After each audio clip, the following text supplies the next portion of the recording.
ഇന്ന് പ്രസന്റ് ചെയ്യുന്നത് ഇമ്പോർട്ടഡ് ഫാബ്രിക്സിൽ തന്നെ ലേസർ കട്ടിൽ വരുന്ന മെറ്റീരിയൽ ആട്ടോ. മെറ്റീരിയലിന് ഒരു പ്രത്യേകത ഉള്ളതെന്ന് പറഞ്ഞിട്ടുണ്ടെങ്കിൽ ആർച്ചസ് പോലെയാണ് ഇത് കട്ട് ചെയ്തിരിക്കുന്നത്. പ്ലസ് അതിനകത്ത് വർക്ക് ഹൈലൈറ്റ് ആ വന്നിരിക്കുന്നത്. അത് മെയിൻ ആയിട്ട് സീക്വൻസസും ബീഡ്സും ഇട്ടിട്ടാണ്. അപ്പൊ നമുക്ക് പ്രത്യേകിച്ച് വേറെ വർക്ക്സ് ഒന്നും ചെയ്യണ്ട.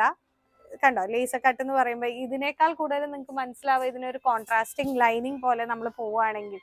ഞാൻ പറയാം, എനിക്കിത് ട്യൂബ് സ്കേർട്ട് ഒക്കെ തയ്ക്കാൻ ഇഷ്ടമാണ്, ഫ്ലെയർഡ് സ്കേർട്ട് തയ്ക്കാൻ നല്ലത് കണ്ടു. ഇപ്പൊ ഞാനൊരു വൈറ്റ് ഗ്ലിറ്ററി ഫോമിലുള്ള ഒരു നെറ്റാണ് ഇതിന്റെ അടിയിൽ, മെറ്റീരിയൽ ജോർജറ്റ് മെറ്റീരിയൽ അതിന്റെ അടിയിൽ കൊടുത്തിരിക്കുന്നത്.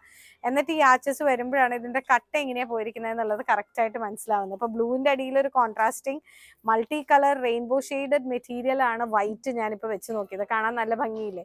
അതേപോലെ തന്നെയാണ് വൈറ്റ്സിന്റെ അടിയിലേക്ക് വരുമ്പോഴും അതെ കേട്ടോ. ഇപ്പൊ നമുക്ക് ഒരു കമ്മ്യൂണിയൻ ആയിക്കോട്ടെ, ബാപ്റ്റിസം ആയിക്കോട്ടെ, കണ്ടോ നല്ല ഭംഗിയുണ്ട് കാണാനായിട്ട്. ഇതിന്റെ മെറ്റീരിയൽ റേറ്റ് വരുന്നത് 1785 ആണ്. 1785. ഇപ്പൊ കമ്മ്യൂണിയൻ ഒക്കെ ആണെങ്കിലും നല്ല ഭംഗിയായിരിക്കും ഇത് കാണാൻ. ഫുള്ളായിട്ട് ഇത് ഡ്രസ്സ് ചെയ്താലും നല്ലതാ, അല്ലെങ്കിൽ യോക്ക് മാത്രമായിട്ട് ചെയ്താലും നല്ലതാ. കളേഴ്സ് 3 ബ്യൂട്ടിഫുൾ കളേഴ്സ് ആണ് അവൈലബിൾ ആയിട്ടുള്ളത്. ഇഷ്ടപ്പെട്ടിട്ടുള്ളത് ജസ്റ്റ് സ്ക്രീൻഷോട്ട് എടുത്ത് താഴെ കാണിച്ചിരിക്കുന്ന നമ്പറിൽ ഷെയർ ചെയ്യുക.